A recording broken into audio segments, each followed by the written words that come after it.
silakan Anda memilih roh mana, roh baik dan roh yang tidak baik, yang mana yang mau meraja dalam kehidupan Anda. Roh yang mana yang Anda izinkan untuk tinggal dalam pikiran, perasaan, kata-kata, seluruh indera, dan tindakan-tindakan kita. Salam damai sejahtera saudara-saudara yang terkasih pencinta firman Tuhan.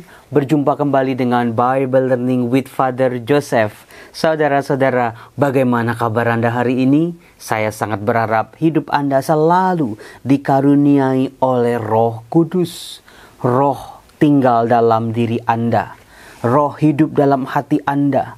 Roh inilah nyala api bagi kehidupan kita. Roh ini bergerak, roh ini berputar, mengajak kita untuk bertumbuh dalam hal rohani, bertumbuh dalam kedewasaan iman kita. Saudara-saudara terkasih, apakah Anda tahu bahwa ada dua macam roh? Yang satu Roh Kudus, roh kebaikan, roh kesucian, roh yang mendatangkan kebaikan dan rahmat. Yang lawannya adalah roh jahat, roh yang menyerap energi kehidupan manusia, roh yang mendatangkan segala macam yang tidak baik dalam hidup manusia. Nah, kalau begitu saudara-saudara, silakan Anda memilih roh mana, roh baik dan roh yang tidak baik, yang mana yang mau meraja dalam kehidupan Anda. Roh yang mana yang Anda izinkan untuk tinggal dalam pikiran, perasaan, kata-kata, seluruh indera, dan tindakan-tindakan kita. Romo Yosef ada-ada aja. Ya pasti mau Roh Kudus lah Romo yang tinggal dalam hidup kami, yang meraja, yang menguasai, yang menyerap seluruh energi kebaikan semesta. Nah, saudara-saudara yang terkasih, saya yakin Anda kalau disuruh pilih pasti pilihnya Roh Kudus, roh baik. Tetapi sayangnya saudara-saudara, ini yang harus diluruskan. Yang namanya kekudusan dalam Taurat, dalam seluruh kitab nabi-nabi, tidak bisa bercampur dengan hal-hal yang kotor. Tidak boleh ada noda, tidak boleh ada cacat celah di situ, saudara-saudara. Karena apa? Mengganggu relasi kekudusan itu dengan kita.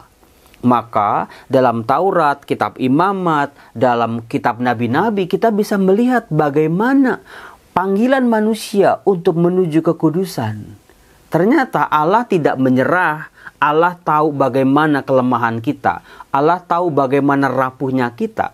Tapi Allah tidak menyerah. Selalu mengajak manusia pada pertobatan. Selalu mengajak manusia untuk berdamai kembali dengan Dia. Selalu mengajak manusia untuk hidup bersama-sama dengan Dia. Bukan lagi hidup menurut kehendak daging yang lemah, yang bisa membawa orang pada hal-hal yang tidak baik, tetapi hidup dalam roh.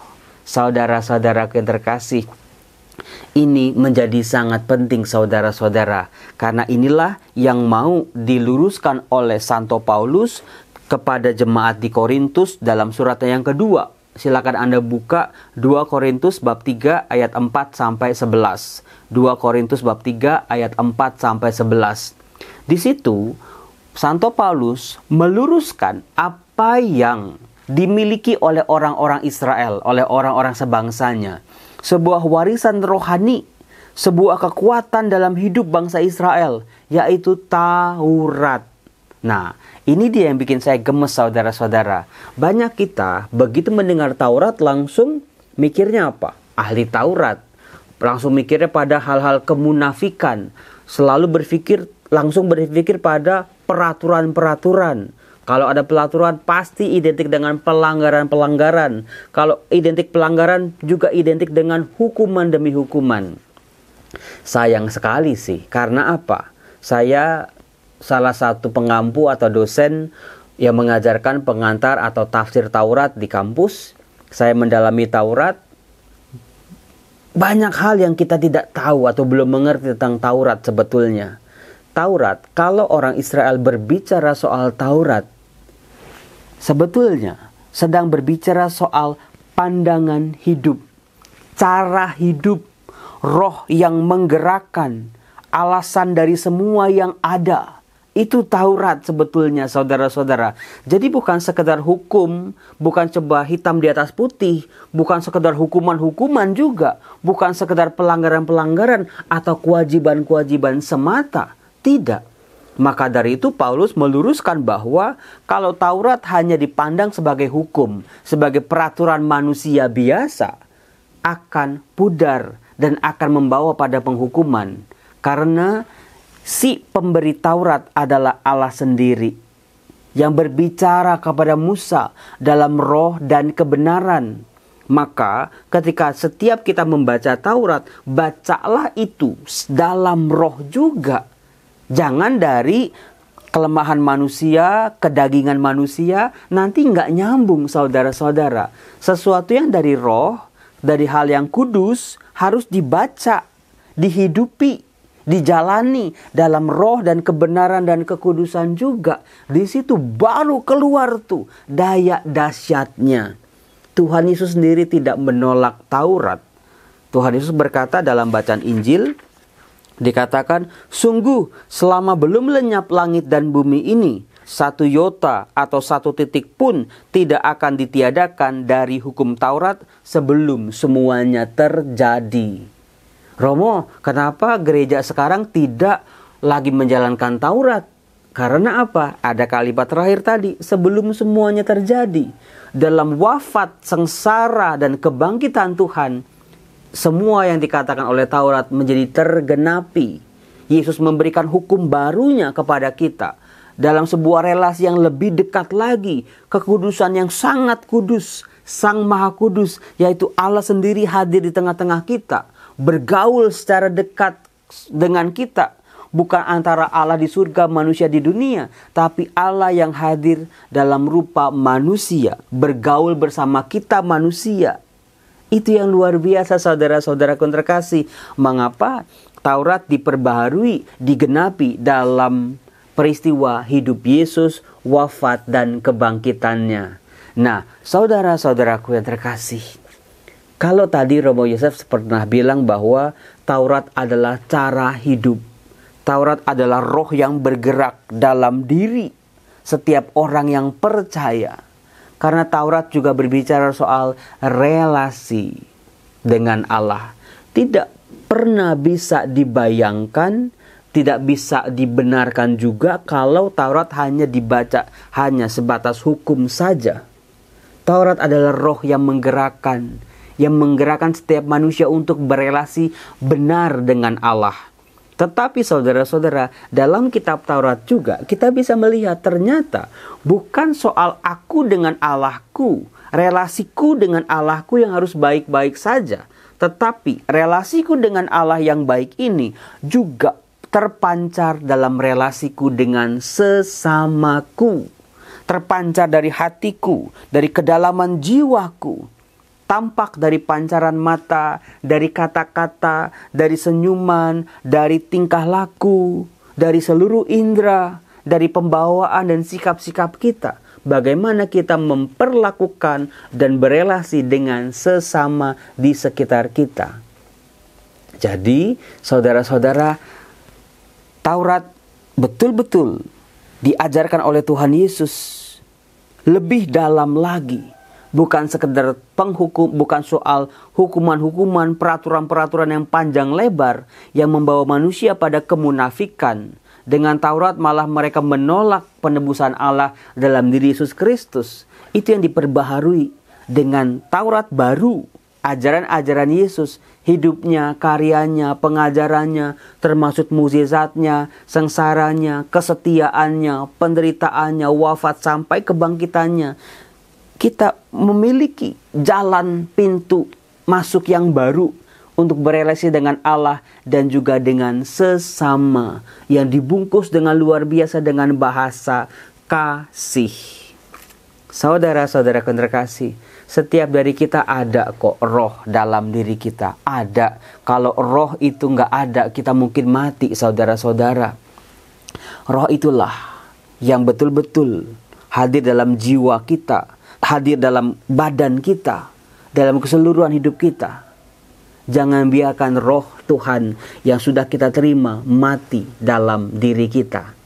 Banyak orang Kristiani sebetulnya rohnya udah redup, rohnya udah kalah bercahaya dengan hal-hal duniawi, dengan egonya sendiri, dengan popularitasnya, dengan harta-harta bendanya, dengan seluruh yang dia capai, dengan pintu masuk dunia. Saudara-saudaraku terkasih, sadarilah ada roh yang tinggal dalam diri kita, yang harus kita jaga, harus kita rawat dengan hidup kudus, dengan hidup benar, menjaga kemurnian hati, kemurnian pikiran, kemurnian tindakan dan sikap kita. Hindari segala kepura-puraan, hindari segala kemunafikan. Kemunafikan dalam menjalani hidup kita bersama Tuhan hanya akan membuat kita pada kelelahan. Kita capek main drama terus. Mendingan nonton film drama Korea, enak ditonton daripada hidup dengan drama-drama. Pura-pura suci, pura-pura baik, pura-pura alim, pura-pura taat dan pura-pura setia. Semua itu akan hancur lebur oleh Sang Maha Kebenaran, oleh Roh Kudus, Roh sejati, Roh kemurnian. Semua yang palsu akan lebur, saudara-saudara. Jangan biarkan Anda, hidup kita lebur, kita hanyut pada kepalsuan-kepalsuan dan kemunafikan kita selama ini. Maka dari itu penting buat kita menjaga kekudusan. Gimana Romo caranya Romo? Mulailah dari hal-hal yang kecil, saudara-saudara. Tampilkan diri Anda dengan jujur di hadapan Tuhan dan sesama. Hindari perbuatan-perbuatan yang mengundang kita untuk jatuh dan jatuh lagi dalam dosa yang sama. Jangan biarkan kelemahan kita yang lebih menguasai kita. Tapi biarlah kekuatan kita, rahmat karunia yang lebih besar, yang membantu kita untuk menguasai kelemahan-kelemahan kita. Bahkan syukur-syukur kalau kita bisa memperbaikinya. Kita meluruskan apa yang masih bengkok-bengkok. Kalau sudah lurus, jangan sekali-sekali coba lagi untuk hidup bengkok lagi. Nanti lebih susah diluruskannya, saudara-saudara. Jagalah kesucian hatimu.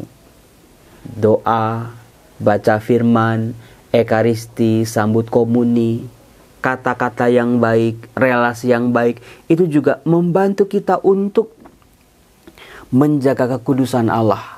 Percayalah saudara-saudaraku yang terkasih, yang namanya kekudusan itu akan menarik semua hal-hal baik dari semesta. Betul-betul. Kita akan ditemukan oleh orang-orang baik.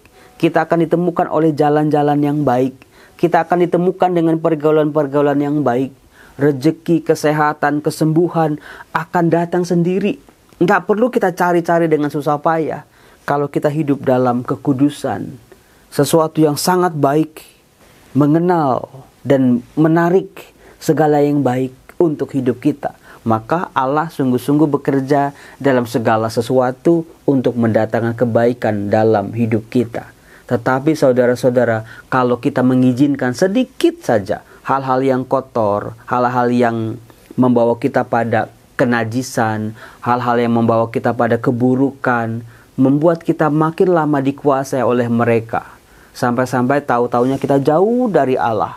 Satu persatu rahmat-rahmat kita terlepas. Satu-satu kebaikan Allah dalam diri kita tergantikan oleh yang tidak baik ini. Lama-lama pikiran, perasaan, kata-kata kita dikuasai oleh yang tidak baik, saudara-saudara. Maka betullah apa yang dikatakan oleh pemazmur dalam Mazmur bab 99. Kuduslah Engkau, ya Tuhan Allah kami. Bukan berarti kita mengharapkan Tuhan yang tidak kudus menjadi kudus. Tidak. Tetapi kekudusan Allah yang kita akui, kita undang hadir dalam diri kita. Supaya dalam tindakan kita, keseharian kita, kata-kata kita, terpancarlah kekudusan Allah itu bagi sesama dan juga bagi dunia. Saudara-saudara, saya masih terngiang-ngiang sama doa dari Elizabeth. Saya kemarin bilang saya mau tampilkan tapi saya lupa. Karena ngeditnya sambil di kapal kemarin di Flores. Saya akan tampilkan doa Elizabeth. Seperti inilah doanya. Silakan Anda kalau merasa hidup Anda udah coba jadi baik tapi kok rezeki nggak datang. Sudah coba hidup baik, hidup kudus, tapi kok malah sakit. Sudah coba hidup di jalan Tuhan, tapi kok makin tambah banyak masalah-masalahnya. Segala hal yang membuat Anda untuk menyerah karena Anda merasa tidak bahagia. Coba baca doa Elizabeth ini. Puisi doa yang dia buat seorang penderita meningitis di Korea. Dia sudah tidak bisa berbuat apa-apa lagi. Dia sungguh tidak berdaya lagi. Dalam doanya Elizabeth berdoa seperti ini. Aku bahagia. Aku bahagia. Aku bahagia. Aku tidak punya apapun. Aku tidak tahu apapun. Aku kecil dan lemah. Tapi aku masih bahagia. Sebab Engkau telah membatasi tubuh ini agar terhindar dari dosa duniawi, dan telah membuatku merasakan kehadiran-Mu, sehingga aku tidak akan pernah kesepian. Aku masih bisa berbicara, aku masih bisa mendengar, aku masih bisa berpikir. Ketiga hal yang dikaruniakan kepadaku ini hanya akan digunakan untuk surga. Kemampuanku untuk tertawa dengan tulus berasal dari cinta yang aku punya ini. Aku bahagia, aku bahagia. Saudara-saudara, ini sebuah bukti bagaimana Roh Kudus tinggal dalam diri seseorang. Meskipun semua hal yang dia miliki terenggut, meskipun apa yang dihadapinya sungguh berlawanan dengan apa yang diinginkannya, tapi dia mampu mengalahkan keinginan-keinginan dagingnya.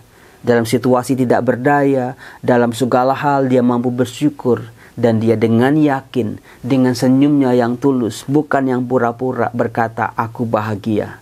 Pertanyaan saya untuk Anda semua, apakah Anda bahagia? Apakah kalau kesenangan-kesenangan Anda diambil daripada Anda, apakah Anda masih bahagia?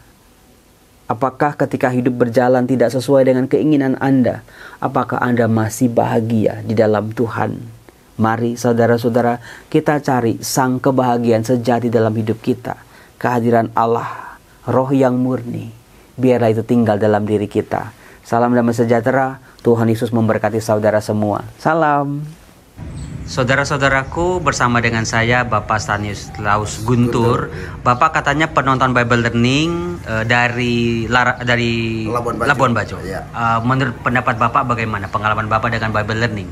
Saya terinspirasi dengan hadirnya Bible Learning with Pater Joseph. Setiap kali sebelum saya berdoa, saya menonton YouTube dari Pater sendiri. Sehingga itulah motivasi saya, baik pagi maupun malam. Dan sampai saat ini saya setia dengan Tuhan Yesus. Dan puji Tuhan, saya sampai saat ini menyadari akan kehidupan rohani untuk saya pribadi. Amin.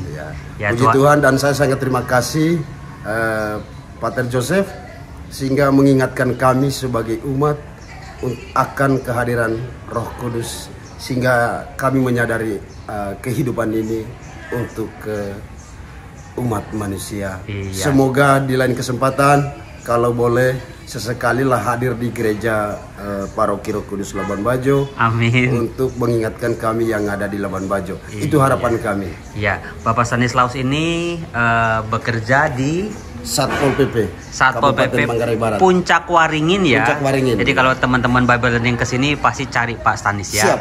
Mari, terima kasih. Melayani Pater dan tamu-tamu dari grupnya Pater. Luar biasa. Ya, siap.